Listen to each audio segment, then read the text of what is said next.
So, to anybody who knows me relatively well and is familiar with the work of Wes Anderson, it probably comes as no surprise that I am a big fan of Wes Anderson. Early on, when I was getting into film, I tended to gravitate, and still do, tend to gravitate more towards his films as my favorites than I would with Scorsese or anybody like that. I was very excited to see his new movie, Asteroid City.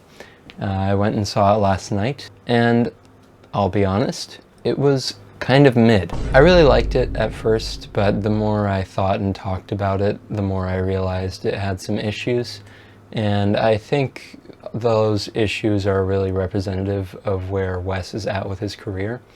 So I just wanted to exegete them, I guess. So the main thing that's come up with his recent movies that a lot of people have pointed out, and I agree with, is that he's really putting style over substance. And I don't want to hate on his style. He and Robert Yeoman are a force to be reckoned with for sure. But he is making the movies more about the style, I feel, than he used to be. So with his early movies, which are by far my favorites of his, he would make these movies, and I believe his greatest asset when making them was his writing. And he wouldn't make the movie for this style, even though it was still there and was still very good. He would make them for the characters. And because of that, I think they were a lot more human. And I think that's been lacking, especially with his past two movies. But Asteroid City, I noticed that, and in retrospect, that's become very clear. It feels really wooden. And I think the further he delves into the need for style, the less he will, the less heartfelt his movies will be, I guess. So I also think a big factor is that he's become so mainstream. Like, he's always been mainstream, but in the past few years specifically, he's become like one of the most famous directors working.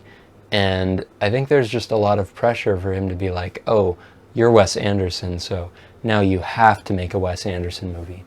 And he still does make Wes Anderson movies, of course. I think now, probably more than ever, he's making very Wes Anderson movies, perhaps to a fault. The thing is, his older movies, like I said, are a lot more human because of the writing. So I wouldn't watch these movies. Like, I'm talking about Rushmore, Royal Tenenbaums, Darjeeling Limited, that kind of thing. I wouldn't watch these movies because they were beautifully shot, or because they were well acted and, oh, there's Ed Norton in that scene, that kind of thing. I would watch them because the characters were beautiful, and these are people I can see myself in and get immersed in. I would watch these movies because I saw myself in them, and I don't get that with his new movies. Partially because, like I said, he's putting the style over the substance. I think that's a bit of a cautionary tale to all filmmakers, because there's beauty, and I'm not denying that his movies are beautiful, but in my eyes, intention is always more important than execution. And while his movies have been very well executed, the intention is kind of missing. I also think with specifically the past two, and I also got it a bit with Moonrise Kingdom, it feels a lot like he's almost imitating his own style, almost like those AI-generated Wes Anderson movies.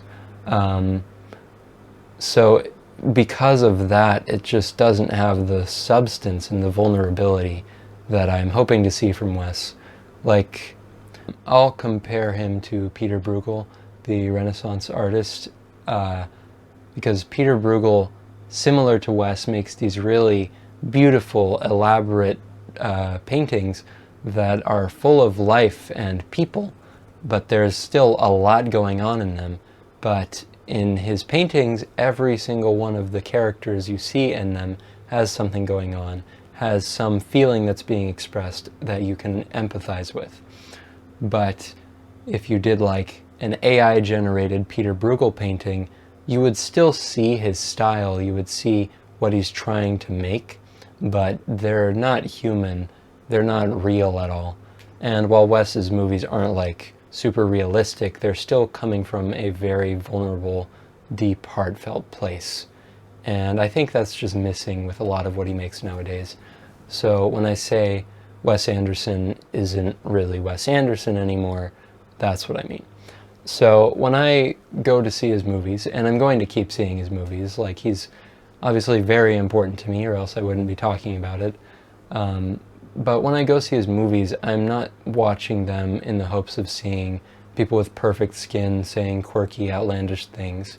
I'm watching them because I want to see myself. I want to see flawed people, and I want to see beauty through characters that's supported by the style of what he's making, not vice versa. So, yeah. I'll say a few words about Asteroid City as well. Like I already said, I thought it was very wooden at points, but there are some really nice moments in it. I don't want to discredit the film completely. There's good stuff. I really like all the black and white scenes. Adrian Brody's great for what little time he's in it. He's my favorite part of basically every movie he's in, though, so... Yeah, and I don't know. It's pretty funny. The humor landed for me. So, yeah, I don't really know why else I made this video, but I felt compelled to. So.